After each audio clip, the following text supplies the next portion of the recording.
Former military dictator General Pervez Musharraf is no more. He passed away at a Dubai hospital. General Pervez Musharraf was keeping unwell for quite some time. The information has now been confirmed by the government in Pakistan. According to media reports emerging from Pakistan, General Pervez Musharraf is no more. General Pervez Musharraf was a military dictator. He was the military dictator of Pakistan. He was also the former army chief. The architect of Kargil war in the summer of 1999, General Pervez Musharraf is no more. General and who planned and executed Pakistan army.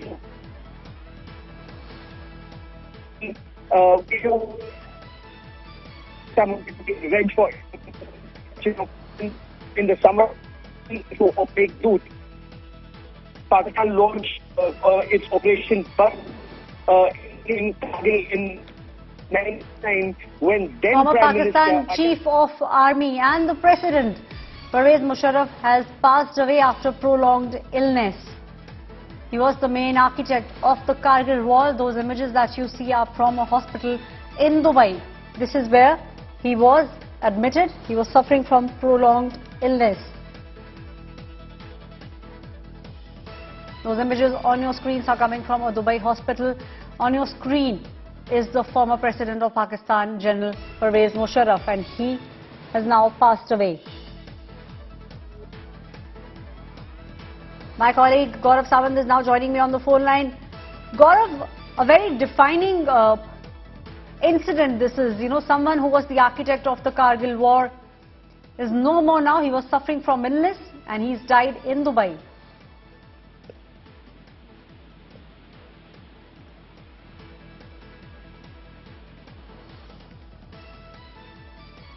The image that you see on your screen is of the former Pakistani President, Pervez Musharraf. He's no more.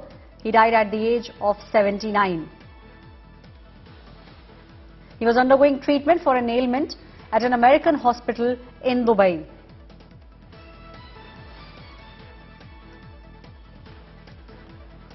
Those visuals that you see on your screens are of the former President of Pakistan, someone who was instrumental in the Kargil war. He was the Chief of Army Staff and the former President of Pakistan, Pervez Musharraf. My colleague Shiv Arur is now joining me on the phone line. Shiv, the end of an era of sorts. The former President of Pakistan, someone who was the main architect of the Kargil war, is no more. Aishwarya, the Musharraf era was long gone. He had fled from his country. He had only come back a few times. He'd been suffering from ill health for quite a long time. But his kind of era, as far as Pakistan was concerned, was long finished. The country didn't really have any more place for people like Musharraf. He was part of the old era. As far as India is concerned, remember Musharraf has a very close India connection because he was, of course, someone who was born and brought up in Daryaganj in Delhi. There is a Haveli in Delhi where he actually spent his childhood before partition and going across to Pakistan. So Musharraf was actually in many ways considered an outsider in Pakistan since he had crossed the border to grow up in that country. But he rose up the ranks, became the army chief of Pakistan. As you rightly said, he was the architect of the Kargil war. A person who in many ways betrayed the peace overtures that Atal Bihari Vajpayee, the Prime Minister, had extended to Pakistan. After having planned and executed the Kargil war just a short while later. So this was a man who had a very deep-seated sense of hatred for India, like all Pakistani government and army officials do, and he embodied that in everything he did. The bloodless coup that he perpetrated to depose Nawaz Sharif, at that time becoming the president, amending the laws in Pakistan to make him a president for longer. Then the unceremonious way in which he had to give way to the next dispensation. Everything about Musharraf's life embodied a sense of megalomania, a sense of permanence. He wanted absolute control in everything that he could possibly do. But at the end of the day, like most leaders of Pakistan, once they have gotten off the chair of power in the country, very few of them tend to stay around or stick around in Pakistan, because their lives are usually always at threat, since there is no more use for them. So from Nawaz Sharif to Musharraf to so many other leaders, they always usually leave the country. Very notably, Imran Khan has chosen to remain in the country. One wonders for how long. But most other leaders, including Musharraf, like cowards, they fled from their country because they obviously didn't feel safe being there. Dubai was seen to be a safe ground. That's where he made his base. He did, of course, it must be said, go back to Pakistan now and then. But for Musharraf, the Pakistan chapter was largely closed. And that is very telling, given that this was a man who was a chief of army staff, the president of that country, the director general of so many big Pakistan army organizations for so many years, and yet he chose to not continue to live in Pakistan. That is the kind of country it is. And I guess the fact that he was an outsider, considered in many ways, a person who was not, of quote-unquote Pakistani blood, but of Indian blood, was always held against him. So I guess in some oblique manner, it is to his credit that he was able to, still dominate the polity and the military of that country for so long. But at the end of the day, he had many enemies.